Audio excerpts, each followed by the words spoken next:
చెప్పండి, ఎక్కడి నుంచి మాట్లాడుతున్నారు, ఏం చెప్పాలనుకుంటున్నారు? నేను ఆస్ట్రేలియా నుండి మాట్లాడుతున్నాను. ఆస్ట్రేలియా నుంచి మాట్లాడుతున్నారు, చెప్పండి, ఏం చెప్పాలనుకుంటున్నారు?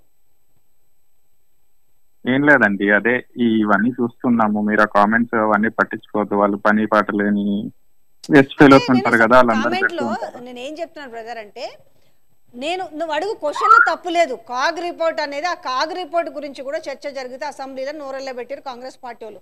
కాగ్ రిపోర్ట్ని కాంగ్రెస్ పార్టీలో ఉన్నప్పుడు అది మీరు నిజమే అని మీరు నమ్మితే ఈ రోజు కూడా నిజం అవుతుంది అంటున్నా. ఆ రోజున్న స్వయాన మన్మోహన్ సింగ్ గారు కావచ్చు, కిరణ్ కుమార్ రెడ్డి గారు కావచ్చు, వైఎస్ హయాంలో కూడా కాగ్ రిపోర్టు తప్పుల తడక అని చెప్పినప్పుడు ఈ రోజు కాగ్ రిపోర్ట్ ఎట్లా కరెక్ట్ అవుతుందండి? మీరు చెప్పండి ఒకసారి. కాగ్ రిపోర్ట్ గురించి కూడా అందరూ వాళ్ళు ఎక్స్ప్లెయిన్ చేస్తున్నారు కదా, అసెంబ్లీలోనే ఎక్స్ప్లెయిన్ చేస్తున్నారు. హరీష్ రావు వీళ్ళందరూ ఎక్స్ప్లెయిన్ చేస్తున్నారు. అది చెప్పినాక కూడా వీళ్ళకి అర్థం కాక, అయినా వీళ్ళు ఏమన్నా స్పెషలిస్ట్ లా? కాగ్ రిపోర్ట్ వీళ్ళకి తెలుసా? ఏమన్నా మొత్తం చదివినారా? తెలియదు కదా, వాళ్ళకి తెలియదు, మనకి తెలియదు, నాకు కూడా తెలియదు. ఎక్స్పర్ట్స్ దగ్గర తెలుసుకొని మాట్లాడాలి. ఇవన్నీ కూడా ఎక్స్పర్ట్ కమిటీ వేసుకోవాలి. నిజంగా దాంట్లో నిజంగా లంచాలు తిన్నారా, అన్యాయం జరిగిందా, అది తేల్చి అవుట్ రైట్ గా ఏం కావాలండి మనకి? ఫైనల్ గా ప్రజలకు నీళ్ళు ఇవ్వాలి. అదంతా ప్లస్ తెలంగాణ ఇంతకు ముందు ఎట్లుండే, అసలు మేము బయట కంట్రీలో ఉంటున్నాము, మాకు సంబంధమే లేదు, అయినా కానీ తెలంగాణ గురించి ఇంత ఆలోచిస్తున్నాము. వీళ్ళు అక్కడ ఉండి అసలు ఏం తెలియకుండా ఏదేదో పిచ్చి పిచ్చిగా మాట్లాడి, అసలు వీళ్ళు ఏం చేస్తున్నారు, అసలు ఈ పార్టీ వాళ్ళు ఏం చేస్తున్నారు, అంతకు ముందు ఏం చేస్తున్నారు, ముందు ఎట్లుండే తెలంగాణ, ఇప్పుడు ఎట్లుండే తెలంగాణ, అసలు ఇప్పుడు మాకు ఇండియాకి రావాలన్నా ఎట్లాగో ఉంది. అసలు ఒకసారి రావాలంటే అసలు ఏమీ ఆలోచించకుండా వాళ్ళకి సపోర్ట్ చేసుకుంటూ, సరే తప్పులు జరిగితే జరుగుంటాయి, అవి కరెక్ట్ చేయాలి. కాలం గడుపుకుంటూ మళ్ళీ తెలంగాణని వెనకకి తీసుకెళ్తున్నారు కదా, పబ్బం గడుపుకుంటూ కాలం గడుపుకుంటూ ఆ వచ్చిన పైసలు ఎక్కడ ఇప్పుడు తెస్తున్నారు? అవి కనీసం స్కీములు లేవు. ఆ స్కీములు అంటే స్కాములు అంటున్నారు. ఆ స్కాములు బయట పెట్టాలనే కదా కోరుకుంటూ, బయట పెట్టండి. ఎగ్జాక్ట్లీ, అన్న తప్పులు ఉంటే వాళ్ళని తీసి పంపించండి. వాళ్ళు కూడా చెప్తున్నారు కదా పంపించమని, జైలుకి పంపించమని. వద్దని చెప్తే మీరు భయపడుతున్నారా అనొచ్చు. ఏమండి అంటే వీళ్ళంతా టైం పాస్ చేయడానికి, వీళ్ళ దగ్గర సబ్జెక్ట్ ఉండదు ఏముండదు కదా, టైం పాస్ చేయడానికి అట్లా అవన్నీ చేస్తున్నారు.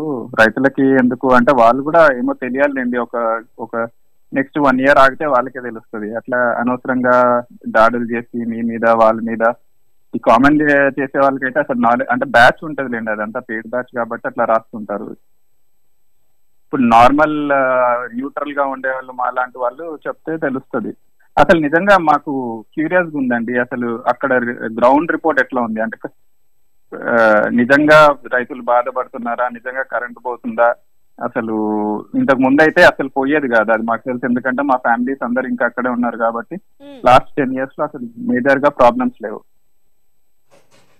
అసలు మేము ఇప్పుడే చూస్తున్నాం ఎన్ని సభల్లో కరెంట్ పోతుంటది, మీరు మాట్లాడుతుంటే పోతుంది, వేరే వాళ్ళు మాట్లాడుతుంటే పోతుంది, మా ఇంట్లలో చూస్తున్నాము.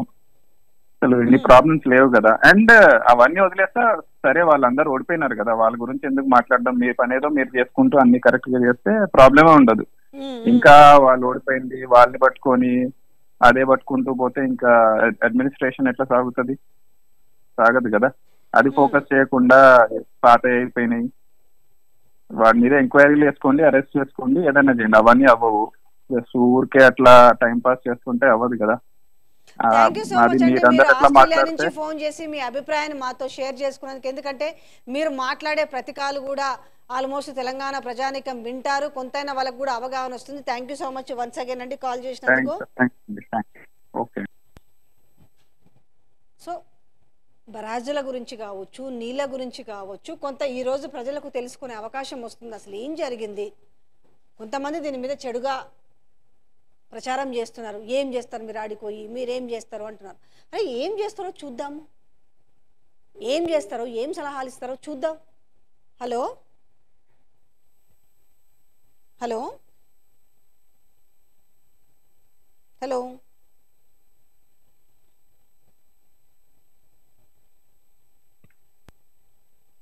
ఎనీహావండి, థ్యాంక్ యూ సో మచ్. ఎందుకనంటే నేను మేడిగడ్డ గురించి అంటే ఇంకా కాల్స్ ఈ రోజుకి రేపు మళ్ళీ తీసుకుంటానండి లైవ్లో. మోహిత్ కాల్స్ వద్దులే, ఎందుకంటే నేను మేడిగడ్డ గురించి చెప్పాలనుకున్నాను పెద్దగా. ఎందుకంటే ఇలాంటి సబ్జెక్టులన్నీ కూడా అంత ఫాస్ట్గా ఎక్కవు. ఎందుకంటే బూతులు తిట్టుకున్నంత ఫాస్ట్గా, నోటి దూల వేసుకున్నంత, నోటి దురుసు నోరు బారేసుకున్నంత ఫాస్ట్గా వ్యూస్ ఇవి పోవు. కానీ మెల్లగానైనా కొంతమందికి అర్థమైతే మరికొంతమంది తీసుకెళ్ళి వేరే వాళ్ళకి చెప్తారు. అసలు ఏం జరిగింది, మేడిగడ్డ వెనక ఏం గుట్టుంది, అసలు అది గుట్టు రట్ట అవుతుందా లేదా, తెలంగాణ ప్రజలకు ఏ రకంగా మేలు జరుగుతుంది. సో ఈ విషయాలని చెప్పే ప్రయత్నంలోనే నేను ఈ సబ్జెక్ట్ తీసుకున్నాను. ఈరోజు వాళ్ళు సవాళ్ళు విసిరాలు, వీళ్ళు ప్రతి సవాళ్ళు విసురుకున్నారు. వాళ్ళు 3 సార్లు పోయి వచ్చారు, అక్కడ ఏఎన్సీని తీసుకుపోయారు. ఏఎన్సీ చెప్పిన మాటలు వీళ్ళకి నచ్చలేదు ఆ రోజు. సో ఈరోజు అధికారులను తప్పు పట్టుకుంటే వీళ్ళ అధికారుల మీద కూడా నమ్మకం లేదు. బీఆర్ఎస్ ప్రభుత్వంలో ఉన్న అధికారులు పక్కన పెడితే ఈరోజు వీళ్ళు పెట్టుకున్న అధికారుల కూడా మీద కూడా నమ్మకం లేదు. మెయిన్ దీని మీద సబ్జెక్ట్ అవగాహన లేకుండా పోతుంది. సో ఈరోజు నిజంగా తెలంగాణ ప్రజానికానికి ప్రతి ఒక్కరు కూడా అవైలబిలిటీ ఉంది. అసలు వాట్ ఈస్ ద కాళేశ్వరం, అసలు కాళేశ్వరం అంటే ఏందనేది ఆల్మోస్ట్ అవకాశం ఉన్న ప్రతి ఒక్కరు కూడా కొంచెం చూడండి. దానికి సంబంధించిన వీడియోలు ఉన్నాయి, గూగుల్లో ఇన్ఫర్మేషన్ ఉంది. చూసిన తర్వాత మీరు ఒక దానికి రండి.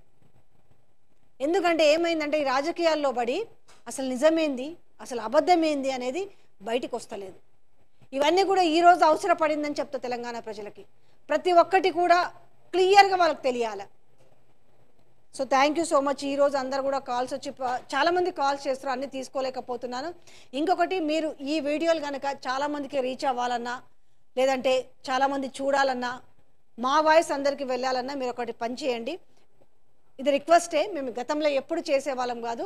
ఇప్పుడు మీ ఈ సబ్జెక్ట్ ఎంచుకున్న తర్వాతనే మేము ఈ రిక్వెస్ట్, సబ్స్క్రైబ్ చేసుకోండి, లైక్ చేయండి, షేర్ చేయండి. సో ఈ సమాచారము చాలామందికి చేరుతుంది. అసలు వాస్తవాలు ఏంటివి, నిజాలు ఏమిటి, ఎందుకంటే చాలా విలువైనది. ఒక లైక్ కావచ్చు, ఒక షేర్ కావచ్చు, చాలా విలువైనది.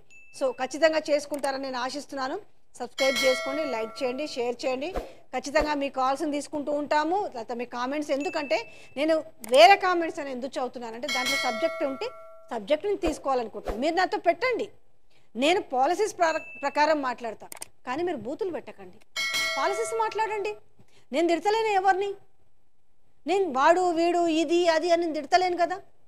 సో నేను గౌరవంగా మాట్లాడినప్పుడు మీరు గౌరవంగా మీరు క్వశ్చన్ పెట్టండి, నేను గౌరవంగా సమాధానం చెప్తా. ఏం మాట్లాడినా కూడా, ఎవరు మాట్లాడినా కూడా అల్టిమేట్గా తెలంగాణ ప్రజలకు మనం న్యాయం జరగాలి, తెలంగాణ ప్రజలు ఇబ్బందులు పడకుండా చూసుకోవాలనేదే కదా, ఎవరి తాపత్రయమైన అదే కదా. సో దయచేసి అర్థం చేసుకోండి, సబ్జెక్ట్ని సబ్జెక్టుగా చూడండి. దయచేసి బూతులొద్దు. మనము ఎవరో మాట్లాడేది చిల్లర మాటలని మనం ఎందుకు మాట్లాడాలి? సో చిల్లర మాటలకు స్వస్తి వాళ్ళకండి దయచేసి.